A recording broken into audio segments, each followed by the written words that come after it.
नमस्कार दोस्तों, जय हिंद, जय भारत। मैं हूं CL Saini, CDRK Saini BEd classes में आप सभी का हार्दिक स्वागत है, अभिनंदन है।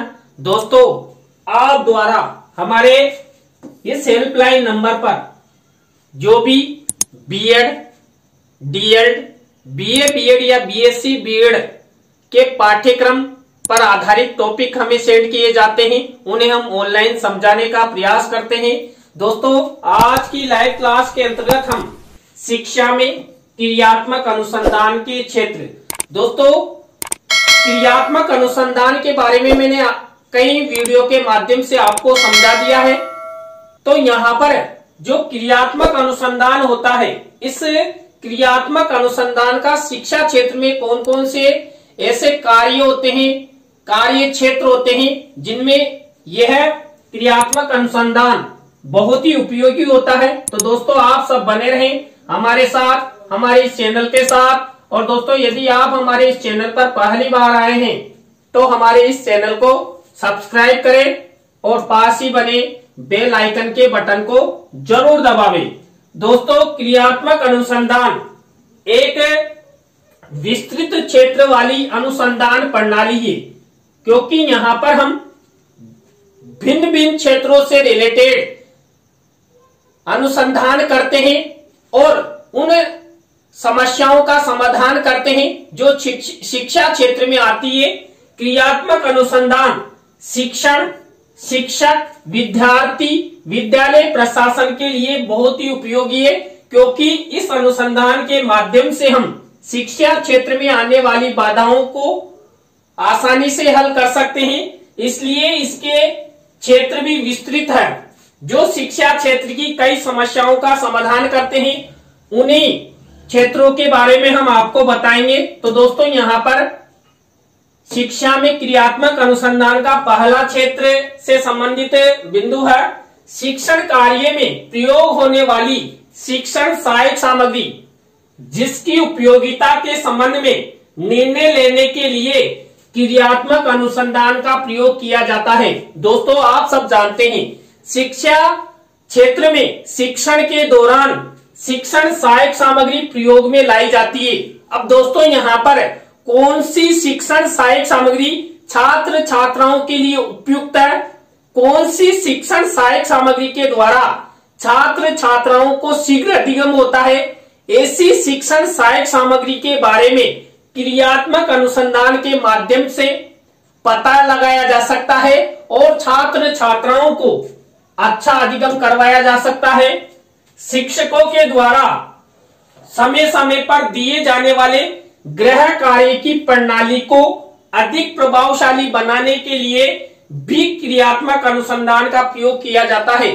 दोस्तों, यहाँ पर ये गृह कार्य का जो क्षेत्र है, ये गृह कार्य भी छात्रों के लिए उपयुक्त है कि नहीं है, इससे क्या लाभ होता है, क्या हानि होती है, इन सब के बारे में क्रियात्मक अनुसंधान के माध्यम से पता लगाया जा सकता है। दोस्तों, हम सब जानते हैं छात्रों के लेखन कौशल के विकास हेतु यहाँ पर एक शिक्षक द्वारा छात्र छात्राओं को गृह कार्य दिया जाता है। तो यहाँ पर गृह कार्य क्षेत्र से रिलेटेड क्रियात्मक अनुसंधान किया जाता है और उसकी उपयोगिता सिद्ध की जाती है। इसी तरह दोस्तों, भाषा के क्षेत्र में वर्तनी तथा वाचन की भिन्न भिन्न समस्याओं की उचित समाधान में भी क्रियात्मक अनुसंधान की महत्वपूर्ण भूमिका निर्णायक होती है। दोस्तों, शिक्षा क्षेत्र में जो वर्तनी होती है या वाचन होता है, इसमें क्रियात्मक अनुसंधान का अधिक प्रयोग किया जाता है। मान लीजिए कई छात्र वर्तनी संबंधी दोष करते हैं या वाचन संबंधी दोष उनमें है, तो उन दोषों को हम किस तरह दूर कर सकते हैं, या वर्तनी तथा वाचन संबंधी दोषों को दूर करने हेतु हमें कौन कौन से संसाधनों की आवश्यकता है, यह भी हम क्रियात्मक अनुसंधान के माध्यम से पता लगा सकते हैं।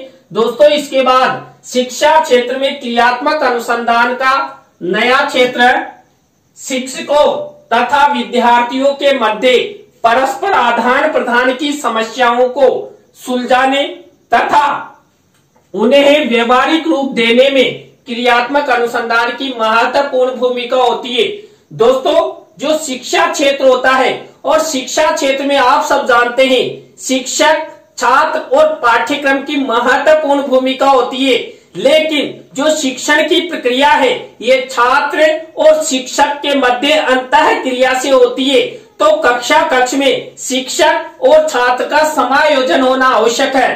तो यहाँ पर जो शिक्षक द्वारा छात्र छात्राओं को जो भी ज्ञान प्रदान किया जाता है उसमें जो परस्पर आदान प्रदान है उसके समायोजन में ये क्रियात्मक अनुसंधान महत्वपूर्ण भूमिका निभाता है। इसी तरह दोस्तों नेक्स्ट क्षेत्र है विभिन्न विद्यालयों तथा महाविद्यालयों के प्रशासन से संबंधित विभिन्न समस्याओं के समाधान में क्रियात्मक अनुसंधान की सहायता ली जाती है। दोस्तों यहाँ पर जो विद्यालय महाविद्यालय प्रशासन क्षेत्र होता है इस प्रशासन के द्वारा बालकों की व्यवस्थाओं से संबंधित, शिक्षकों की व्यवस्थाओं से संबंधित, महाविद्यालय या विद्यालय बिल्डिंग से संबंधित जो भी समस्याएं हैं इन पर हम क्रियात्मक अनुसंधान की सहायता से इनकी समस्याओं को दूर कर सकते हैं। इसलिए यहाँ पर विद्यालय महाविद्यालयों में प्रशासनिक कार्यों में भी क्रियात्मक अनुसंधान की महत्वपूर्ण भूमिका होती है। इसी तरह दोस्तों कक्षा शिक्षण की शिक्षण प्रणाली में गुणात्मक सुधार लाने के लिए क्रियात्मक अनुसंधान विधि बहुत ही महत्वपूर्ण सिद्ध होती है। दोस्तों यहाँ पर शिक्षा में क्रियात्मक अनुसंधान के क्षेत्र के रूप में जो शिक्षण प्रणाली है इस शिक्षण प्रणाली में गुणात्मक सुधार आए, छात्रों को नई नई शिक्षण विधियों के माध्यम से अधिक अच्छे से अच्छा शिक्षण करवाया जाए।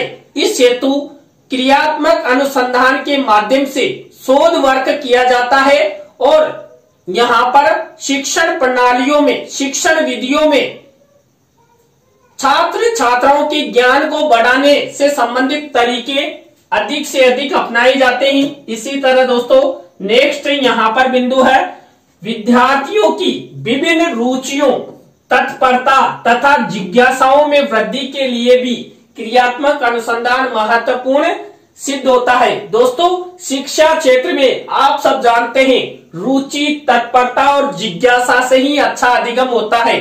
जो बालक बालिका रुचि लेते हैं या हमेशा तत्पर रहते हैं, सक्रिय रहते हैं या जिज्ञासु प्रवृत्ति के होते हैं, ऐसे बालकों का ही विकास हो पाता है। तो यहाँ पर क्रियात्मक अनुसंधान से रिलेटेड यदि छात्रों की रुचियों, तत्परता या जिज्ञासा संबंधी कोई प्रॉब्लम्स है, समस्या है, तो उस समस्या का समाधान हम शिक्षा क्षेत्र में क्रियात्मक अनुसंधान के अंतर्गत आसानी से कर सकते हैं।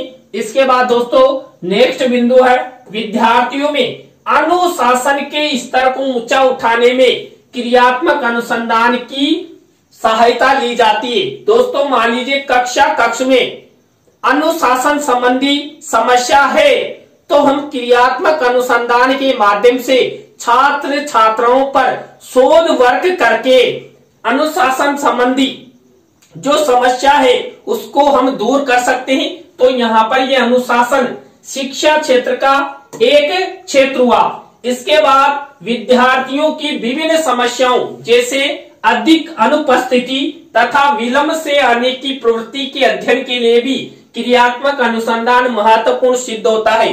दोस्तों आप सब जानते हैं कई विद्यार्थी कक्षा कक्ष में अनुपस्थित रहते हैं, वो कई बार उपस्थिति के कारण भी फेल हो जाते हैं या कई ऐसे छात्र होते हैं जो विलंब अर्थात देरी से आते हैं। ऐसे बालकों की समस्याओं के समाधान हेतु शिक्षा क्षेत्र में क्रियात्मक अनुसंधान का प्रयोग कर जो अनुपस्थिति की समस्या है या लेट आने की समस्या है इसको दूर किया जा सकता है, क्योंकि क्रियात्मक अनुसंधान के माध्यम से अनुपस्थित रहने वाले छात्रों या लेट आने वाले छात्रों पर रिसर्च कर हम उस समस्या को दूर कर सकते हैं। दोस्तों इसी तरह नेक्स्ट बिंदु है परीक्षाओं के समय विद्यार्थियों में नकल करने की प्रवृत्ति को समझने में भी क्रियात्मक अनुसंधान का प्रयोग सहायक होता है। दोस्तों आप सब जानते हैं कई ऐसे छात्र होते हैं जो साल भर पढ़ते नहीं है, लेकिन वो परीक्षा में बैठते समय नकल करते हैं, अर्थात अनुचित साधनों का प्रयोग करते हैं। ऐसे छात्र छात्राओं के अध्ययन हेतु भी शिक्षा क्षेत्र में क्रियात्मक अनुसंधान महत्वपूर्ण भूमिका निभाता है। क्रियात्मक अनुसंधान के माध्यम से नकल करने वाले छात्र छात्राओं की प्रवृत्ति अभिवृत्ति का अध्ययन किया जा सकता है। इसी तरह दोस्तों शिक्षण कार्य में नवीन पद्धतियों को समाहित करने में भी क्रियात्मक अनुसंधान अपनी महत्वपूर्ण भूमिका निभाता है। दोस्तों आप सब जानते हैं शिक्षण पद्धतियों अर्थात तरीकों के माध्यम से ही छात्र छात्राओं को अच्छा शिक्षण करवाया जा सकता है।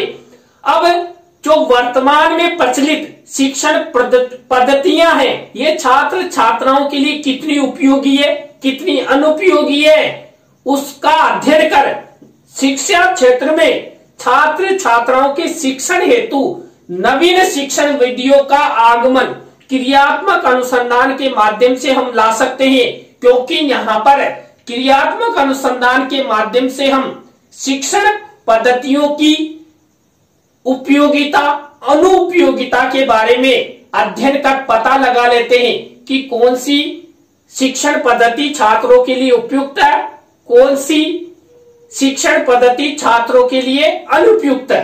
तो यहाँ पर नवीन पद्धतियों में भी क्रियात्मक अनुसंधान की महत्वपूर्ण भूमिका होती है।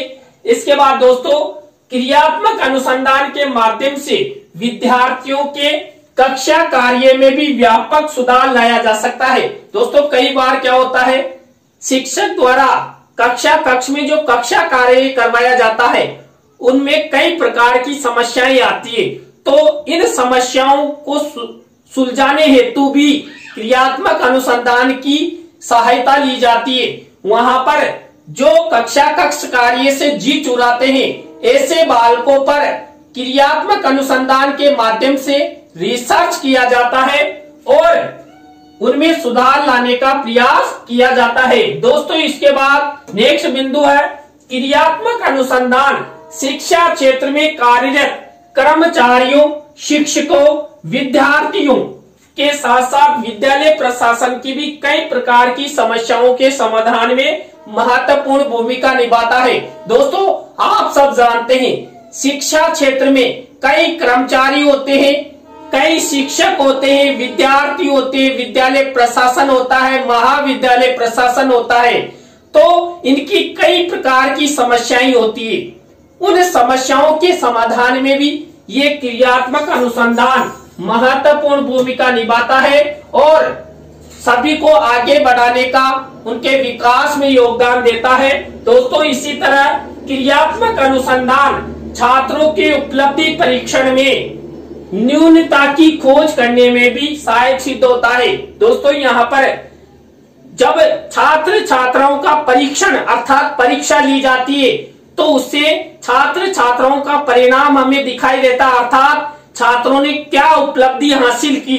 यदि छात्र छात्राओं ने न्यूनतम उपलब्धि हासिल की यानी कि छात्र फेल हुए या थर्ड डिवीजन आए या सेकंड डिवीजन आए तो उसका क्या कारण रहा, इस पर भी हम क्रियात्मक अनुसंधान के माध्यम से अध्ययन कर छात्र छात्राओं की जो उपलब्धि संबंधी जो न्यूनता है उसको हम सुधारात्मक प्रक्रिया की ओर ले जा सकते हैं।